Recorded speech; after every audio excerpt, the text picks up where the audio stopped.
Either a lot of people like us, or a lot of people would like to leave us for a week in Hawaii.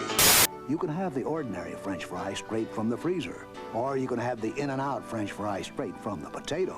That's no lie. That's what goes in. When you come to In-N-Out. In-N-Out. In-N-Out. That's what a hamburger's all about. I've eaten at In-N-Out practically every day this week because of depression and how cheap and easily available it is. I live in Southern California, and In-N-Out is a cultural backbone of our community. It really is for everyone. Kind of a joining of the classes. The only $5 burger line you'll wait through where you'll see sports cars next to busted 1994 Toyota Camrys. Universally loved by all, great quality for the price. In-N-Out is above the rest when it comes to the fast food burger. And yes, even better than Shake Shack, and I don't think that even counts. The story begins in the late 1940s with couple Harry and Esther Snyder.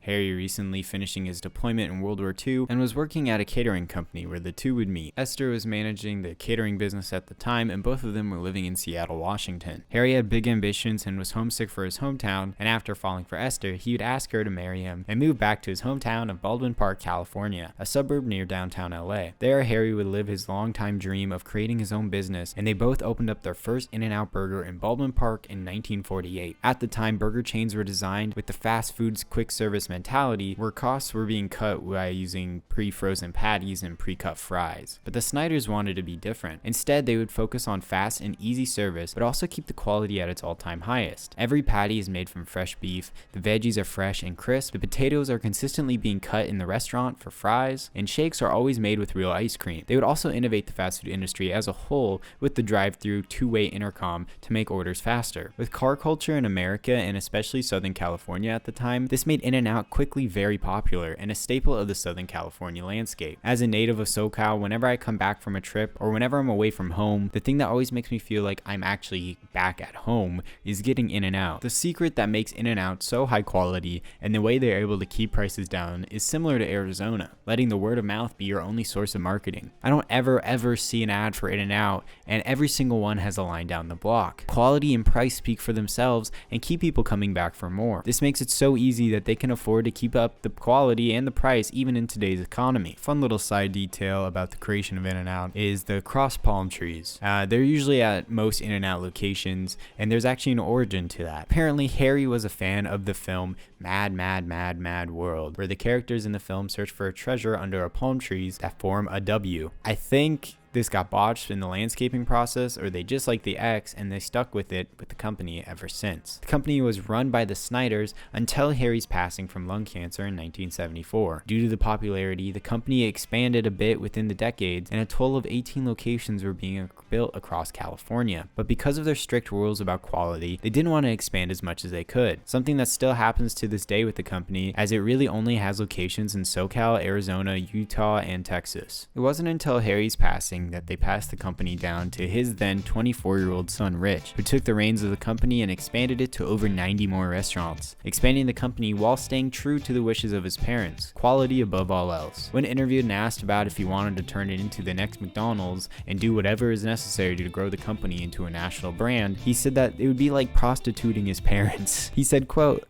"There is money to be made by doing those things," he said, "but you lose something, and I don't want to lose what I was raised with all my life." When also asked about changing the menu to add more options for customers, he stood by his parents' legacy, stating, "It's hard enough to sell burgers, fries, and drinks, right? When you start adding things, it gets worse." What a stand-up guy. Rich sounds great. Rich was also responsible for the creation of the secret menu. Things like animal style, the Neapolitan milkshakes, the 3x3, etc. are all pretty much easy things to make because they just repurpose the ingredients that already go into the burgers and fries. It wasn't until 1992 that the company would have a restaurant outside Southern California. The first In-N-Out opened in Las Vegas, and soon In-N-Out would expand to more corners of the California landscape. Sadly, in the year 1993, Rich died in a plane crash at the age of 41 in Orange County, California. In-N-Out COO and Executive VP Philip R. West was aboard as well. The company would then fall to the hands of Rich's brother Guy, who would expand the company to over 140 locations. business. Sadly, in 1999, Guy too passed away suddenly. The cause of death was an overdose, and the company was quickly handed back to the head matriarch Esther, the original co-creator of In-N-Out. Of course, she would take the company and not sell out to corporations and competitive demands, and would work slowly to keep expanding the company, eventually leading to the first opening of an In-N-Out in Arizona in the year 2000. Esther, now in her 80s, was running the company and expanding it further than her or her husband could possibly imagine. What started as her meeting the love of her life at a catering business turned into the American dream personified. She focused on giving good food to people, and she worked until the age of 86 when she passed away peacefully. After her passing, the company at the first time would be handed to someone who was not within the family. A man by the name of Mark Taylor, a friend of the Snyders, would expand the company to Utah, Texas, and have a great run until 2010. When Esther's granddaughter took her rightful spot as the head of the company back,